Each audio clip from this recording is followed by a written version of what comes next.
Orai por nós, pois estamos persuadidos de termos boa consciência, desejando em todas as coisas viver condignamente. Rogo-vos com muito empenho que assim façais, a fim de que eu vos seja restituído mais depressa. Ora, o Deus da paz, que tornou a trazer dentre os mortos a Jesus nosso Senhor, o grande pastor das ovelhas, pelo sangue da eterna aliança, vos aperfeiçoe em todo o bem, para cumprirdes a sua vontade, operando em vós o que é agradável diante dele, por Jesus Cristo, a quem seja a glória, para todo o sempre. Amém. Rogo-vos ainda, irmãos, que suporteis a presente palavra de exortação, tanto mais quanto vos escrevi resumidamente. Notifico-vos que o irmão Timóteo foi posto em liberdade. Com ele, caso venha, logo vos verei. Saudai todos os guias, bem como todos os santos. Os da Itália vos saúdam. A graça seja com todos vós. Amém. Vamos orar, irmãos, e eu peço que você faça essa oração também, pessoalmente ao Senhor, para que Ele, com o seu Espírito, fale ao seu coração, aplique a sua palavra ao seu coração.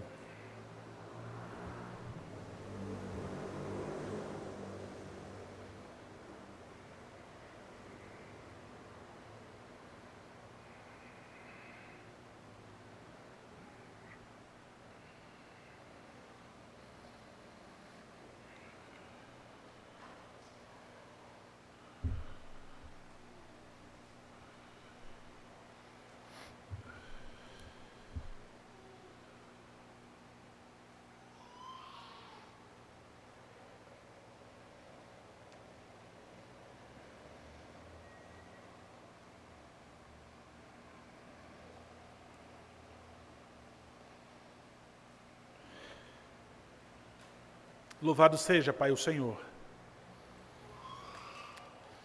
pelas Tuas eternas misericórdias, Pai, porque o Senhor nos permite estarmos em Tua presença, Pai, apesar de nós, apesar do nosso pecado e não sermos fulminados, Pai, pela Tua ira. Tuas misericórdias, Pai.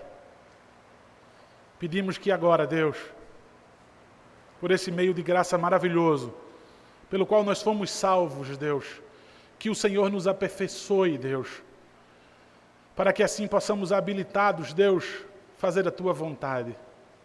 Jamais, Deus, meros ouvintes, mas operosos praticantes. Nos concede isso, Deus, que não sejamos hipócritas, Deus, que não acendamos mais a Tua ira, porque sabemos que até na disciplina, Pai, o Senhor nos disciplina em amor, pois a Tua ira não está reservada aos Teus filhos. Ó Deus, então em Teu amor, em Tua misericórdia, nos aperfeiçoa por meio da Tua palavra, Deus. Fala aos nossos corações mais uma vez. Edifica Teu povo, Pai. E se há aquele que ainda não se rendeu ao Senhor, move, Pai, também com Teu Santo Espírito, Pai. Que seja convertido pelo Senhor, convencido, Pai, da miséria que é a sua vida à parte do Senhor. Ó Deus, em nome de Jesus, traze-o para perto de Ti, se assim for da Tua vontade, e que assim Teu nome seja glorificado, Pai. Em nome de Jesus, exclusivamente, Deus, por intermédio da Tua palavra, pela suficiência da Tua palavra. Fala-nos, Deus. Amém. Queridos irmãos,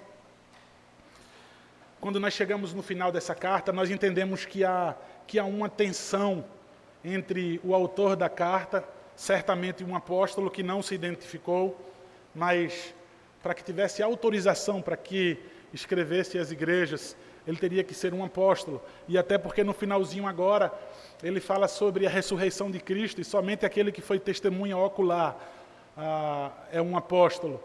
E, irmãos, ainda que digam que o apóstolo Paulo não foi testemunha ocular, a caminho de Damasco, ele recebeu do próprio Senhor o seu apostolado. Mas nós não sabemos quem é o autor da carta, e mesmo sem saber quem é o autor da carta, não houve prejuízo até aqui e não haverá prejuízo algum. Não sabemos porque o autor da carta não se identificou, talvez pela pressa, pela urgente necessidade de escrever a carta. Sabemos quase que nada de uma saudação no começo, como comumente é usada pelos gregos. Ele vai direto ao assunto e talvez esse foi um dos motivos, ou medo da perseguição, ou a urgência do assunto.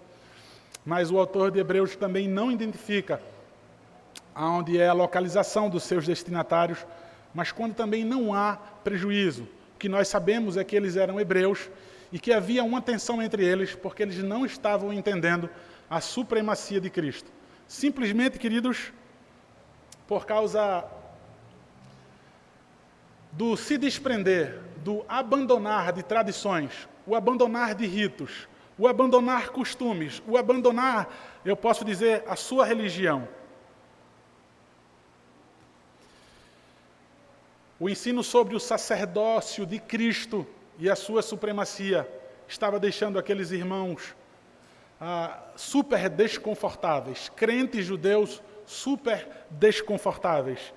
E sendo difícil para eles aceitarem, porque o seu costume era o sacerdócio levítico, mudar a cabeça de alguém assim, de fato, seria algo muito difícil. Mas o que o autor de Hebreus queria dizer, irmãos, era que isso não era apenas um ponto de vista. Não era mais apenas um ponto de vista da qual cada pastor, cada igreja tem a sua liberdade de ter o seu próprio. Isso dizia algo sobre algo mais profundo. Isso falava sobre a eternidade deles, sobre a salvação deles, que é um dos termos que mais o autor de Hebreus coloca no começo da carta, é que não entrarão no descanso do Senhor, aqueles que não entenderem a excelência, a supremacia do nosso Senhor Jesus Cristo, o seu sacerdócio. Então nós sabemos, queridos, que nessa dificuldade de não aceitar os ensinos do apóstolo, não se desprender das tradições e dos ritos, sabemos que foi sugerido em seus ouvidos, como que pragmatismo que nós vimos nos nossos dias, novo jeito de ser crente. Vocês não precisam abandonar os ritos da lei mosaica, vocês não precisam esquecer do sacerdócio levítico, e assim vocês podem continuar crente. O autor de Hebreus, como eu já disse, de maneira desesperada, ele veio como que escrever contra esse pragmatismo, de que pode ser crente, não importa o que vocês vão viver, não importa como vocês vão cultuar, que no final das contas tudo vai ter um bom resultado. O autor de Hebreus disse que isso não vai dar certo. Então esse foi o seu grande empenho. Sabemos que por conta disso algumas pessoas já não frequentavam mais a igreja. Aquele mesmo problema que nós temos hoje. Algumas pessoas já diziam, olha, então eu não vou mais para a igreja. Igreja não é mais suficiente para mim, não me comporta. Eu não penso igual a essas igrejas, eu não penso igual a esses pastores. Eu penso muito diferente deles, então, como eu não acho nenhuma, não é necessário igreja. E aí não é necessário o meio de graça, os meios de graça. Eu posso, como que um self-service, ouvir a pregação que eu quiser, no tema que eu quiser. Há alguém que se aventura a pegar um pouco de vinho, um pedaço de pão e fazer a sua própria ceia individualmente, irmãos. Terrível. Não entrarão no descanso do Senhor.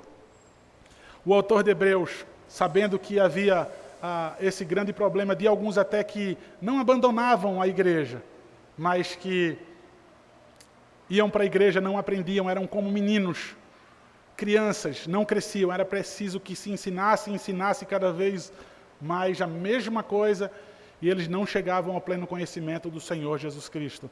Não havia edificação na igreja, e meninos, crianças eternas apenas dando trabalho ao reino de Deus, atrasando certamente a missão do Senhor.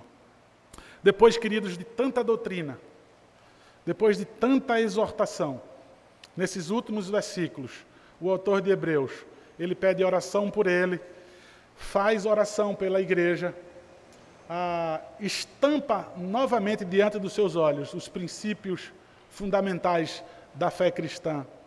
E assim ele se despede. Eu quero que mais uma vez vocês olhem, então, queridos, para o versículo 18, que diz assim: orai por nós, pois estamos persuadidos de termos boa consciência, desejando em todas as coisas viver condignamente. Tudo indica que o autor da carta, ele tem consciência que esse problema não vai ser resolvido de maneira integral, de que não vai ser fácil e de que não vai ser de uma hora para outra. Ou seja, ele sabe que suas palavras não serão atendidas por todos. Então o autor pede que os irmãos orem por eles. E esse pedido de oração, ele sabe que vai animar os irmãos. E se os irmãos responderem orando, ele vai entender: então eu fui aceito. Se eles oram por mim, então eles me entendem como pastor deles. Se eles oram por mim, então é porque eles acreditam na minha palavra. Sabemos que devemos orar por todos, mas especificamente pelas pessoas santas, pelas pessoas que vivem para viver a vontade de Deus. Ele deixa isso claro quando ele pede oração. Mas ele também diz que tem boa consciência e que viveu de maneira reta. Ou seja, nós aprendemos que devemos orar por todos, mas saber que orar pelos santos é algo que nós devemos nos esforçar mais. Os domésticos da fé. Fazei o bem a todos, mas principalmente aos domésticos da fé. Isso inclui também as orações. Gálatas capítulo 6, no versículo 10.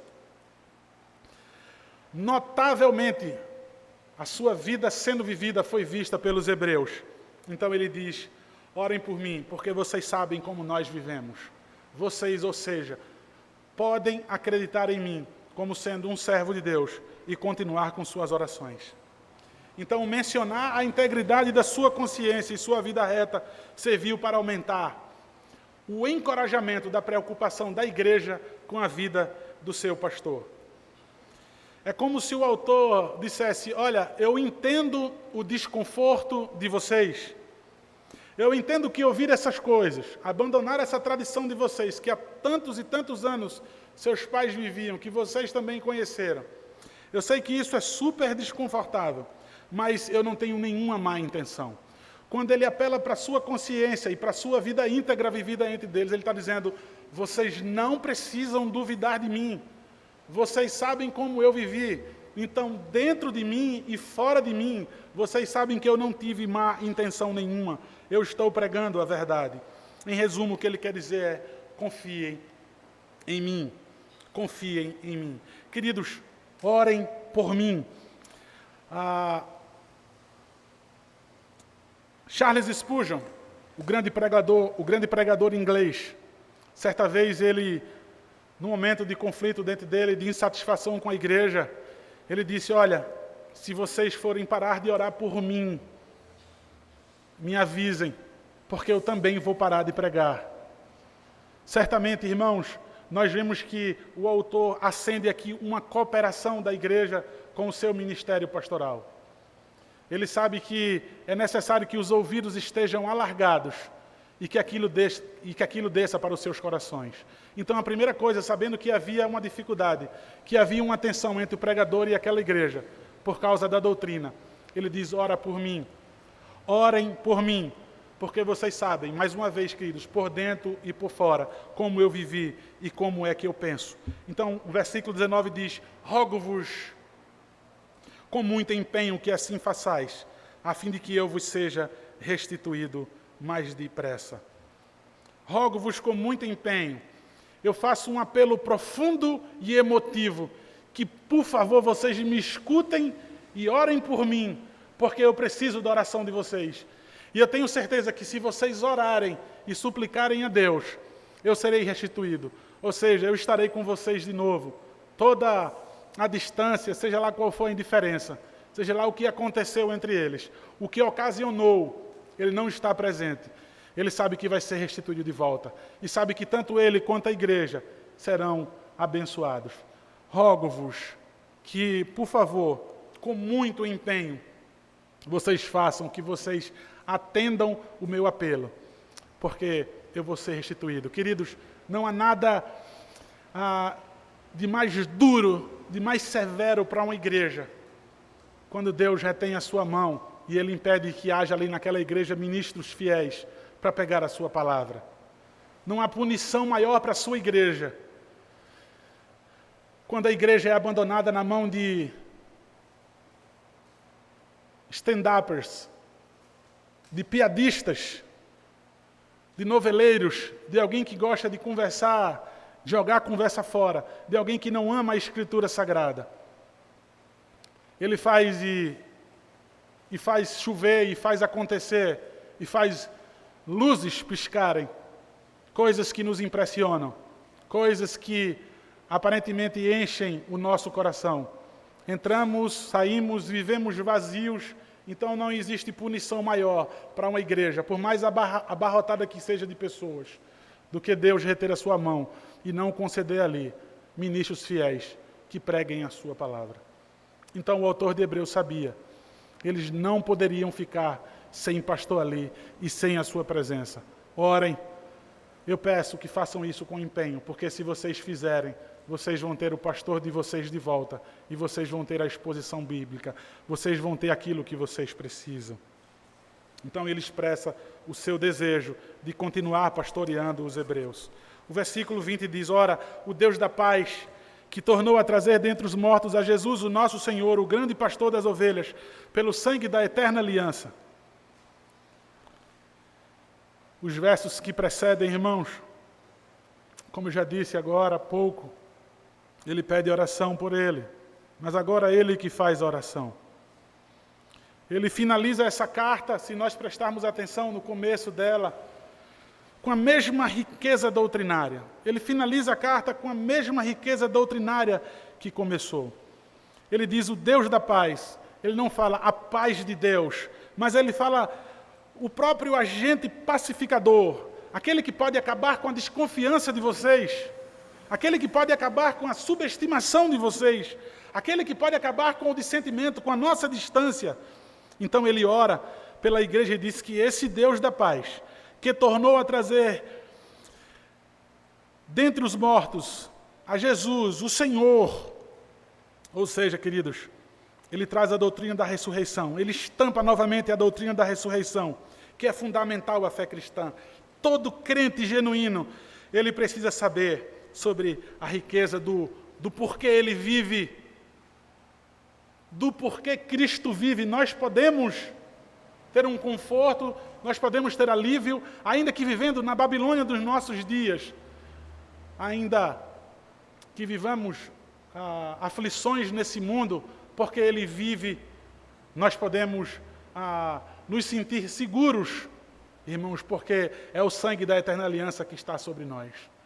Então, queridos, é como se houvesse uma extrema necessidade dele falar sobre a ressurreição de Cristo. Porque ele já falou que, olha, é preciso que ensine de novo, e vocês não aprendem. Se fala tanto sobre cruz, irmãos, nos nossos dias, ou então, melhor dizendo, não se fala mais de cruz. Ou quando se fala, fala superficialmente, e os pastores já se esquivam de falar sobre sangue, sobre morte, sobre trevas, sobre a eternidade longe da presença graciosa do Senhor, ou seja, sobre esses perigos. Já não é mais prudente, como diz alguns pastores, abrir a Bíblia e pregar sobre isso. Veja, queridos, o autor de Hebreus, ele não se preocupa. Começa a sua carta, termina no meio dela, falando sobre a ressurreição de Cristo. Veja, porque Cristo morreu. Cristo morreu, e para algumas pessoas, para alguns evangélicos hoje, apenas o exemplo de um homem bom e cheio de amor, que veio trazer paz, foi pego de surpresa pela maldade do homem, e assim Deus ressuscitou, porque achou ele tão bom que ressuscitou e levou ele de volta para o céu, porque esse mundo já não comportava mais ele. É assim que você vai ouvir tristemente a explicação de alguns, daqueles que são muitas vezes os mais profundos biblicamente. O autor de Hebreus queria dizer, olha, se Jesus Cristo não tivesse ressuscitado dentre os mortos, se não houvesse sacrifício, se não houvesse derramamento de sangue, e não dos animais, como vocês estavam crendo, não por causa do sacerdócio levítico, não por causa dos holocaustos, porque tudo isso o autor de Hebreus colocou na carta, que Cristo era superior a tudo isso. Ele vai dizer, porque Jesus Cristo ressuscitou dentre os mortos, vocês estão garantidos de estar no seu descanso para todo sempre. Então ele fala que esse é o Senhor de vocês, e não Moisés, e não o pragmatismo de vocês, e não a boa consciência de vocês, a boa, entre aspas, consciência de vocês. Mas ele quer dizer, aquele que ressuscitou Jesus Cristo dentre os mortos. Ou seja, falando sobre a obra do nosso Redentor. Ele diz, sendo Ele o nosso Senhor, grande pastor das ovelhas, Ele, sobre essa ressurreição, no capítulo 1, no versículo 3, ele fala indiretamente sobre essa doutrina da ressurreição. Quando ele diz que Jesus está entronizado à direita da majestade, supõe-se clara, se deduz clara e logicamente que Jesus Cristo ressuscitou. Não apenas no capítulo 1, no versículo 3, mas também no capítulo 4, no versículo 14, quando o autor da carta fala sobre o grande sumo sacerdote que penetrou os céus. Se ele penetrou os céus, é porque ele ressurgiu. E sabe onde está a sua garantia por causa da sua ressurreição? Porque ele venceu um dos seus maiores inimigos, a morte. Porque ele está agora na presença de Deus Pai Todo-Poderoso, fazendo contínua intercessão pelo seu povo, por mim e por você. Essa é a nossa garantia. Imagina, o seu pecado, o meu pecado, a multidão deles ou a intensidade deles não consegue invalidar a nossa salvação, porque Jesus Cristo ressuscitou, porque Ele está à direita da majestade de Deus, porque Ele foi assunto aos céus, porque Ele vive. Louvado seja o Senhor. O grande pastor das ovelhas, é assim que Ele faz menção. Ou seja, o próprio ensino de Jesus que disse, eu sou o bom pastor, que dou a vida pelas minhas ovelhas, João capítulo 10, versículo 11, e também nós vimos o profeta Isaías falar sobre esse bom pastor, que dá a vida pelas suas ovelhas, em Isaías 63, versículo 11. E esse bom pastor é equivalente ao sacerdote, o bom pastor que dá a vida pelas suas ovelhas, e o sacerdote que se oferece como sacrifício pelo seu povo. Essa palavra grande nos chama a atenção porque o autor de Hebreus, no capítulo 4, no versículo 14, ele chama Jesus de o grande sumo sacerdote. O tempo todo ele querendo exaltar o senhorio de Cristo, a sua majestade, o seu poder, a sua pessoa e a sua obra. Pedro, em 1 Pedro capítulo 5, versículo 4, chama Jesus de o supremo pastor. Então ele diz, pelo sangue da eterna aliança. Pelo sangue da eterna aliança.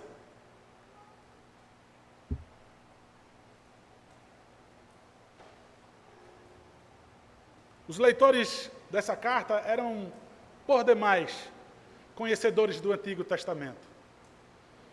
Sabendo onde o Senhor firmou um pacto com o seu povo, onde o Senhor declarou que iria preservar o seu povo eternamente, que tinha um povo propriamente seu, que ele iria amar, cuidar e preservar para todo sempre. Eles conheciam o profeta Isaías, profeta Jeremias e o profeta Ezequiel. Isaías capítulo 55, versículo 3. Isaías 61, versículo 8. Jeremias capítulo 32, versículo 40. Jeremias 50, versículo 5, e Ezequiel 16, versículo 60. Ezequiel 37, versículo 26. Deus anunciou ali a sua intenção de estabelecer uma aliança eterna com o seu povo. É eterna porque foi selada com sangue, e não sangue de animais, conforme os hebreus estavam comumente acostumados a fazer derramamento desse sangue, mas por causa do sangue do Messias, porque ele foi selado com esse sangue precioso, essa aliança é eterna. Entre outros textos, irmãos, Zacarias capítulo 9, versículo 11, nós vemos profeta prometer libertação do seu povo por causa do sangue dessa aliança. Zacarias 9:11, quanto a ti, Sião, por causa do sangue da tua aliança, tirei os teus cativos da cova em que não havia água.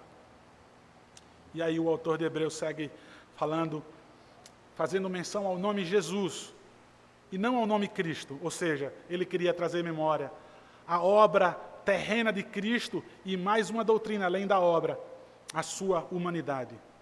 Jesus Cristo, homem, nascido da Virgem, gerado pelo Espírito Santo. Ele faz menção, então, queridos, da sua humanidade, da sua obra terrena, não apenas de onde ele estava agora ressurreto nos céus. E ele segue no versículo 21 dizendo, vos aperfeiçoe em todo o bem, que esse Deus em Cristo Jesus vos aperfeiçoe em todo o bem, para cumprirdes a sua vontade e operando em vós o que é agradável diante dele, por Jesus Cristo, a quem seja a glória para todo o sempre.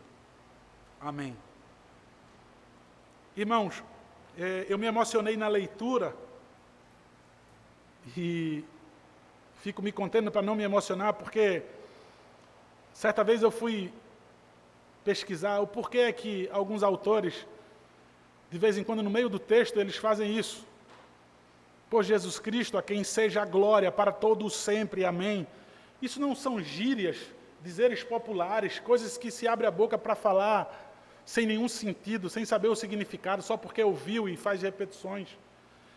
Mas eu já coloquei tantas vezes aqui para a igreja, é como se o autor explodisse em louvor. Tanta dificuldade para se escrever numa pena, no papiro, no pergaminho, seja lá qual for, naquela espécie de papel, no couro de um animal esticado, com uma caneta tão desconfortável, com tanta coisa urgente para se dizer. Ele não deixa de explodir em louvor em seu coração e escrever isso, e botar para fora. Então, no meio de suas palavras, ao falar da ressurreição de Cristo, ao falar da sua obra, ao falar da sua pessoa, ele simplesmente explode em louvor e escreve isso. Nós ouvimos a sua palavra, nós lemos a sua palavra e permanecemos apáticos, sem que isso nos mova. Sentamos e levantamos domingo após domingo e nada acontece com nossas vidas. Para que uma igreja se mexa, é preciso de estratégias. E o pastor deixa de pastorear para ser administrador de igreja. Há uma cobrança dentro dele e fora dele, do porquê mais e mais pessoas não estão permanecendo ouvindo a sua palavra. Não se importe com o número de pessoas, não importe com as pessoas que saem.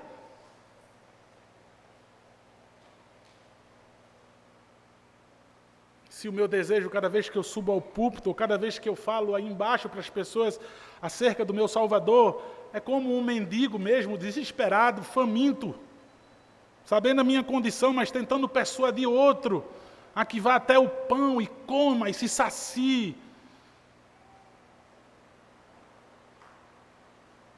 O autor explode então em louvor. E ele diz então que esse Deus vos aperfeiçoe em todo o bem, versículo 21, para cumprirdes a sua vontade, operando em vós o que é agradável diante dele, por Jesus Cristo, a quem seja glória para todo o sempre, independente da minha rebeldia, independente do meu temperamento, do meu gosto, se hoje eu estou a fim de glorificar a Deus ou não, se eu estou a fim de obedecer ou não, se eu estou frio, se eu estou com problemas na minha vida, para todo sempre. Quando ele diz aperfeiçoe, irmãos, essa palavra literalmente significa restaure, prepare, estabeleça, forme, equipe. E eu acrescento mais uma. Que Ele vos habilite, que Ele te forme de maneira que você esteja habilitado em todo o bem para cumprir a sua vontade. Observe, irmãos, Deus vai restaurar a sua vida. Deus vai te equipar. Ele vai te tomar pelas mãos ou pelos braços, vai te colocar de pé, para que você esteja habilitado e pronto para fazer a sua obra, para fazer a sua vontade. Deus não vai mexer em você e tirar de onde você está e transformar a sua vida para que você continue seguindo os ídolos do seu coração, mas, diz o texto, para que você possa cumprir a sua vontade. Aquilo que é agradável diante dele. Ou seja, Deus opera em nós, Deus nos habilita para que eu viva para Ele, para que eu cumpra a sua vontade. Ele tem que me aperfeiçoar, irmãos, Ele tem que me restaurar, porque essa aliança é eterna. É o sangue da nova aliança, irmãos. Esse sangue não é perecível. Irmãos, esse sangue não tem prazo de validade. Esse sangue é independente do meu estado de humor, independente das circunstâncias que me cercam. Como é que alguém é crente agora e deixa de ser crente? Como isso é possível? A única resposta é que essa pessoa é mentirosa. São mentirosos todos aqueles que vocês um dia ouviram, sentaram como crente, falaram como crente, viveram como crente, travestidos de crentes. São mentirosos e hipócritas. O sangue da aliança que está sobre o seu povo é eterno. Esse bom pastor não deixa que nenhum dos que Deus o deu se perca. Ninguém arrebata da sua mão. Essa aliança é eterna. Aguarde juízo severo. Todos aqueles que com sua vida proclamam que essa aliança não é eterna. Eu não posso pregar outra coisa, a não ser deixar você muito temoroso. De que você tenha o mesmo medo que eu tenho. De que eu proclame com minha vida para o mundo que essa aliança não é eterna. De que ser crente é apenas uma opção religiosa. É apenas um estilo de vida que eu optei. É apenas um sonho, é apenas um momento. Os hipócritas se aproximam para tirar proveito. Tirar proveito dos crentes, desse ambiente maravilhoso. Tirar proveito, talvez, do próprio Deus, tendo Ele como um Papai Noel, para resolver os seus problemas. Se essa aliança é eterna, irmãos, eu preciso ser aperfeiçoado. Porque em nenhum momento quando eu prego, nem eu, nem o autor de Hebreus, está dizendo eu sou perfeito, eu não tenho pecado. Eu estou chamando de mentiroso todos aqueles que desistem e que tentam colocar Cristo na cruz de novo e trazê-lo à vergonha. São mentirosos. E o pai deles é o diabo, porque o diabo é o pai da mentira. Então eu preciso ser aperfeiçoado. Eu preciso ser aperfeiçoado. Eu preciso que Jesus Cristo opere em mim, porque eu preciso cumprir a sua vontade. Eu preciso fazer o que é agradável diante dele. Se Deus não me aperfeiçoar em Cristo Jesus, se Ele não operar em minha vida em Cristo Jesus, eu não vou conseguir mentir para sempre. Eu não vou conseguir mentir para sempre. A minha máscara logo cai.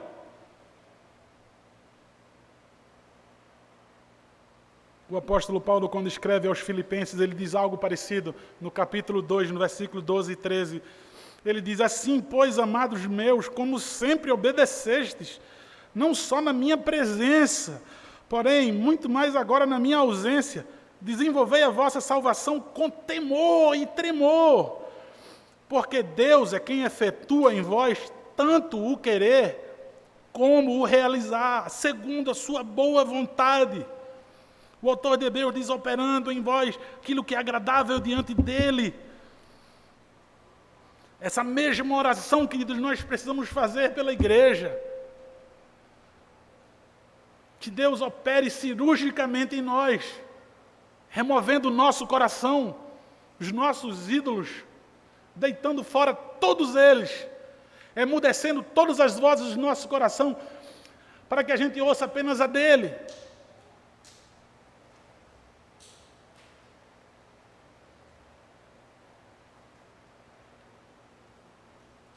Para que a gente cumpra a sua vontade. Suplicar todos os dias, suplicar por você, pelo pastor, pela igreja. Opera em mim, Deus, para que eu execute a tua vontade e me aperfeiçoe a cada dia, me molda a cada dia conforme a imagem do teu Filho Jesus. No versículo 22, irmãos, então segue: rogo-vos ainda, irmãos, que suporteis a presente palavra de exortação, tanto mais quanto vos escrevi resumidamente. Como já disse no começo, isso aqui significa que o autor tinha conhecimento que havia uma forte oposição às suas palavras. Entrava-se no ouvido e saía no outro. Subestimação, relativismo. Isso não se aplica a mim. Eu não concordo com isso e com aquilo outro. Atos capítulo 13, no versículo 15. Algo bem parecido. Depois da leitura da lei e dos profetas, os chefes da sinagoga mandaram dizer-lhe: irmãos, se tendes alguma palavra de exortação para o povo, dizei-a. O apóstolo Paulo e os outros tinham acabado de chegar ali. Paulo, quando ouviu isso, uma palavra de exortação, Paulo fez um sinal de silêncio. Cala todo mundo a boca, que agora eu vou falar. E aquilo que ele tanto amava falar custou a sua vida. E a igreja, irmãos, e nós não queremos perder absolutamente nada. Uma presente palavra de exortação longe de mim, irmãos, exortar vocês por mim mesmo, pelo meu gosto, pelo gosto do conselho, pelo gosto da diaconia. A exortação que nós sempre fazemos é pela palavra.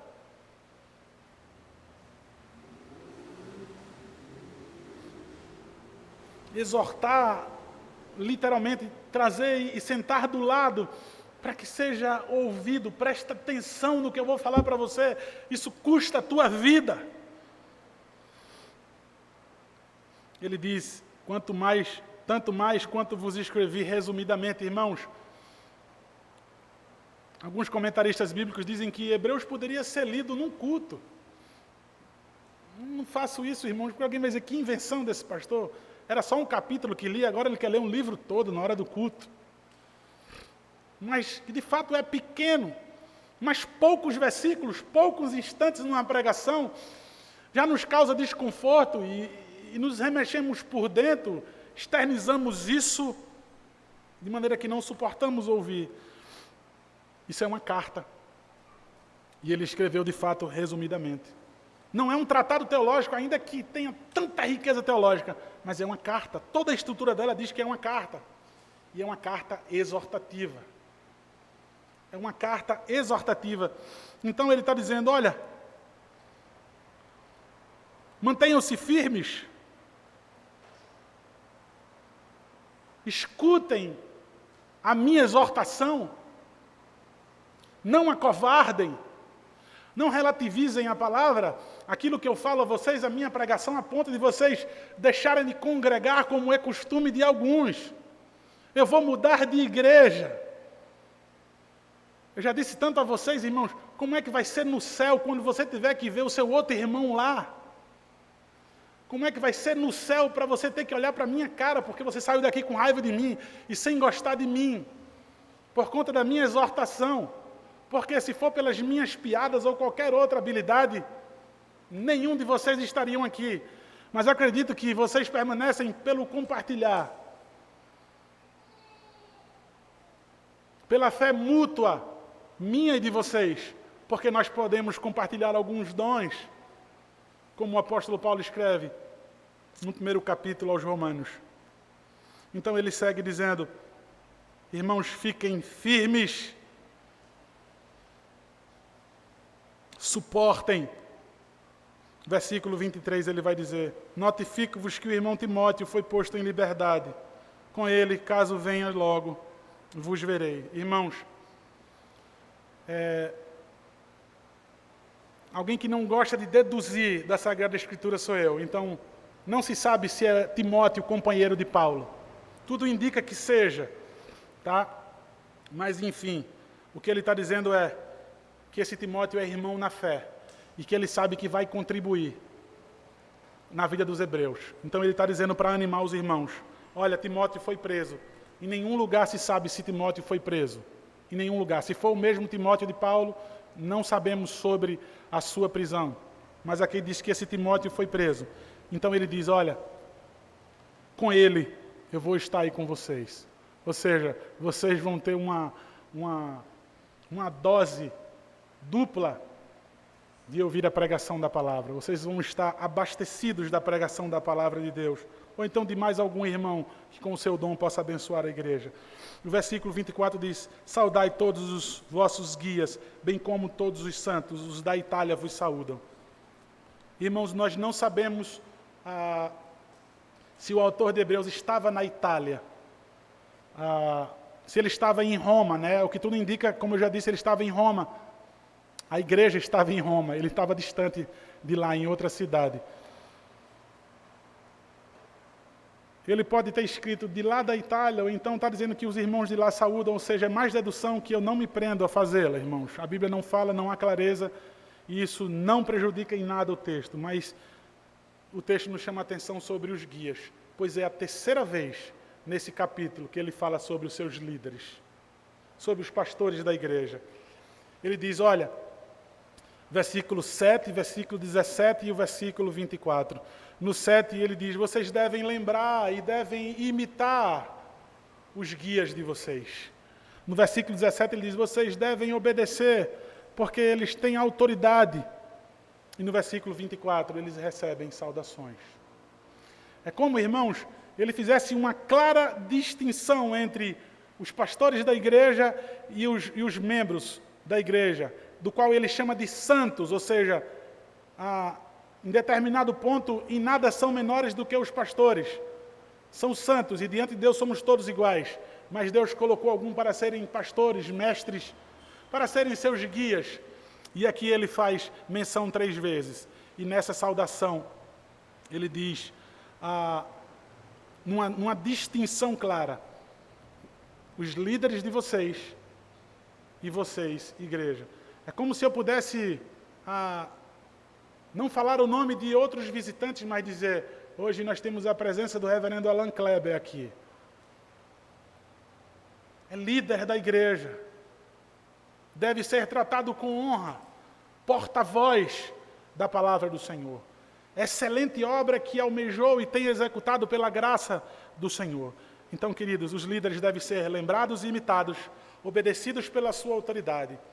E é feita uma clara distinção entre os pastores e os membros da igreja.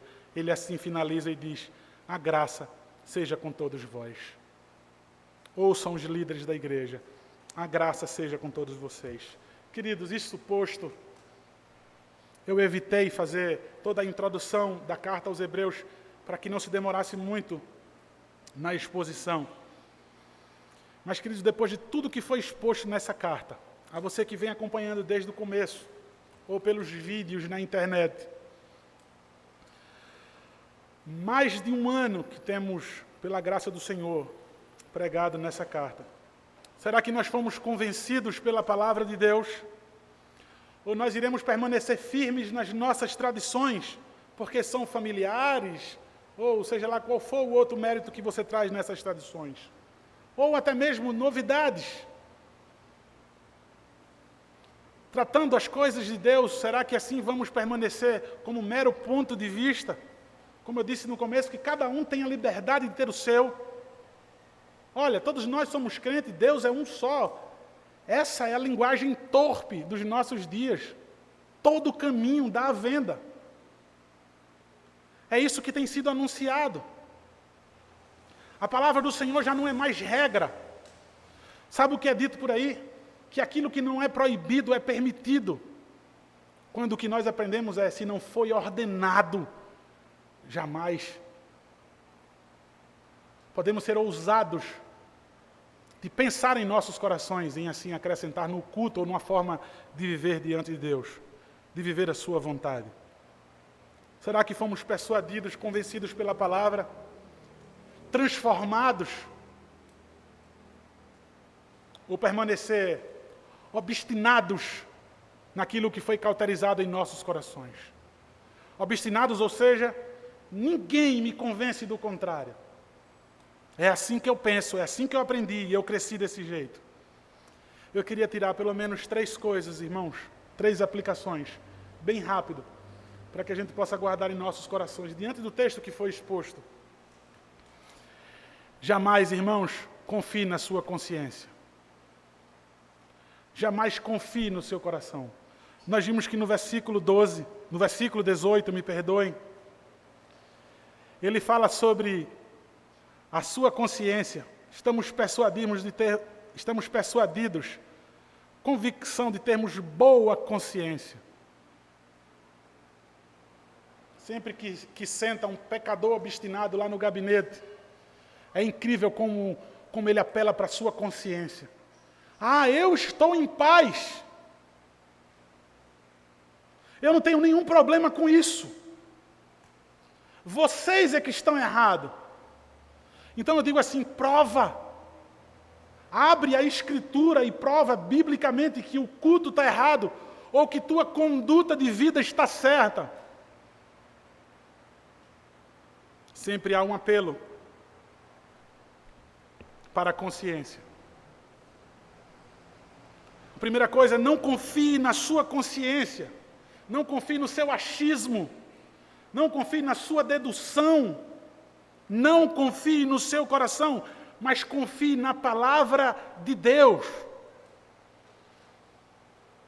Quando nós nos deparamos com momentos difíceis nas nossas vidas, tomar decisões, apelamos para a nossa consciência, apelamos para o nosso coração.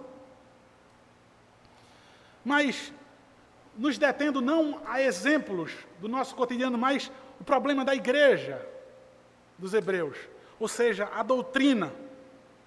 Tanto como para quem prega, como para quem ouve, nós não devemos confiar na nossa própria intuição, no nosso gosto, nos nossos caprichos, nos nossos conceitos. Tanto quem prega como quem ouve, temos que apelar para a palavra de Deus. Algumas pessoas alegam que estão cultuando da maneira certa, que estão vivendo em santidade de vida, estão vivendo a vontade de Deus, quando se pede razão para a sua fé. Eles apelam para a sua consciência, eles apelam para o seu coração. Eu sei que eu estou certo, porque meu coração está em paz. Essa é a resposta que nós ouvimos. O posicionamento de Deus, a palavra de Deus, a lei de Deus, a regra de Deus, o ser de Deus é colocado automaticamente e naturalmente do lado. Só o que é respeitado são os momentos dos louvores, ou então os pedidos e os pedidos que são feitos no momento de oração como amuletos. Existe uma frase de Jonathan Edwards, puritano tão conhecido. Ele compara a consciência do homem com um relógio do sol. Ele diz assim, como um relógio do sol não pode dar a hora quando o sol não brilha sobre ele. Assim, a consciência não é um guia seguro e claro, a menos que seja iluminada pela palavra de Deus. A consciência do homem, ela deve ser dirigida pelas Escrituras e não pelaquilo que você acha ou sente. Vocês lembram do tão citado momento das palavras de Martinho Lutero, o reformador? Quando foi pedido para ele negar a sua doutrina, as suas teses, as suas convicções, negue tudo isso. Ele simplesmente não disse assim, eu não nego porque eu acho que a igreja romana está errada. porque eu acho que temos que inovar, porque eu acho que tem que ser mudado, porque eu acho que tem que ser do meu jeito. Não. A sua resposta foi: eu não vou negar, até que eu seja persuadido do contrário, porque a minha consciência, ela é cativa da palavra de Deus. A minha consciência é presa, é escrava, ela está amarrada, condicionada completamente à palavra de Deus. Então, até que me prove o contrário, pela Escritura, não pela minha consciência, e não pela consciência de vocês, eu não vou ouvir a consciência de vocês. Eu não vou negar. Vocês lembram de Guido de Bresse também? A confissão belga. Custou a sua vida. Ele disse ao rei: tudo isso é calúnia. O que nós cremos está aqui. Não é a minha consciência, não é o que eu penso. Está aqui, ó, a confissão. O que nós cremos. Coloco a minha cabeça a prêmio. Se for provado que eu sou um herege, que eu estou errado, que eu sou rebelde contra o rei. Mas eu não vou abrir mão dessas verdades. Isso custou a sua vida. E o que tem custado para mim e para você, irmãos? Porque eu tenho certeza que quando você apela para a sua consciência, para o seu coração, eu sei que você é premiado. Eu sei que você goza prazeres quando você dá ouvido ao seu coração, quando você faz a sua vontade, quando você faz as suas escolhas. E você diz: eu estou em paz, está tudo dando certo. Eu estou falando sobre o final de tudo. Eu estou falando sobre a sua eternidade. Não confie em você mesmo. Não confie no seu coração. Não confie na sua aparente e mentirosa boa consciência. Confie na palavra de Deus. A segunda coisa, irmãos, que nós vimos no texto, é que é necessária uma mútua cooperação entre os líderes e a igreja. Irmãos, nós vimos todo o tratado teológico dessa carta, inclusive a finalização dela.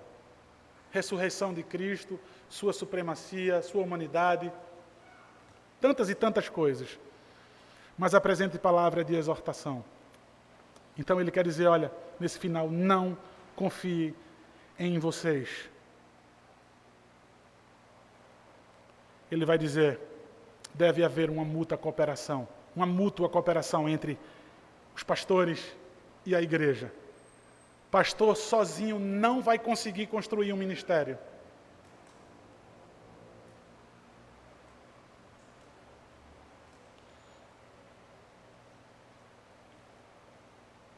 No versículo 19 e no versículo 21, nós vemos isso, irmãos. No versículo 19, ele roga, ou seja, um apelo, ele diz: com muito empenho, façam isso. Vocês, igreja, não devem sentar e simplesmente ser passivos a tudo. Ele diz: orem. Martinho Lutero também disse: um homem, ainda que preso ao seu leito, ele não é inútil. Ele pode orar. Ainda que vocês estejam presos no trabalho de vocês, na faculdade, nos outros afazeres, do qual eu não fui chamado para isso, vocês podem orar.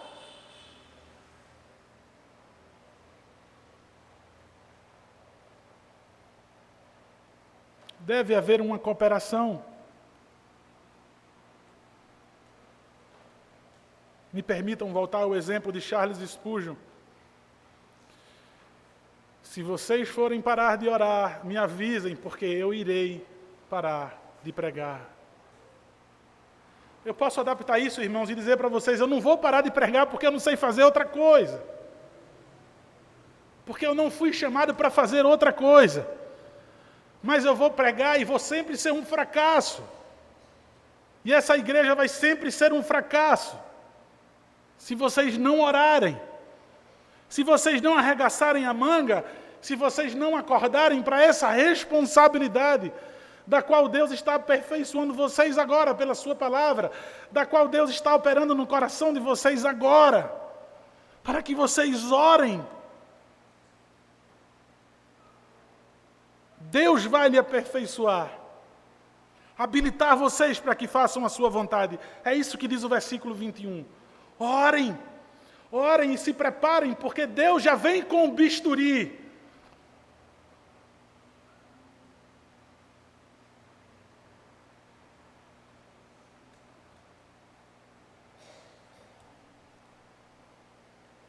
A vontade dEle, a vontade do Senhor. A terceira e última coisa, irmãos,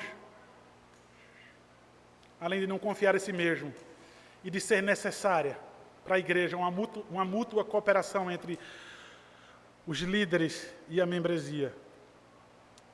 Mais uma coisa nessa exortação é de que vocês não devem desistir. Vocês devem suportar as palavras que saem desse púlpito. Firmes. Versículo 22. Suportem.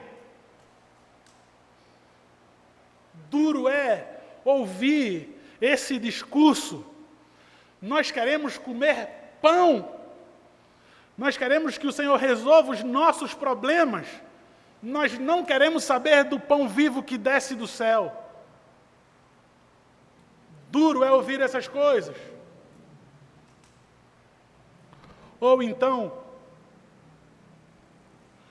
nós te ouviremos em outra ocasião, Paulo. Ô Paulo, por pouco tu não me persuadiu a me tornar como você.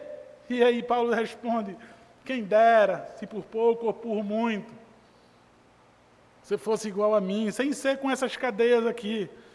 Mas se você fosse livre como eu sou no meu coração, em Cristo Jesus, quem dera você recebesse em graça o Senhor Jesus Cristo como Salvador e Senhor da sua vida. Suportem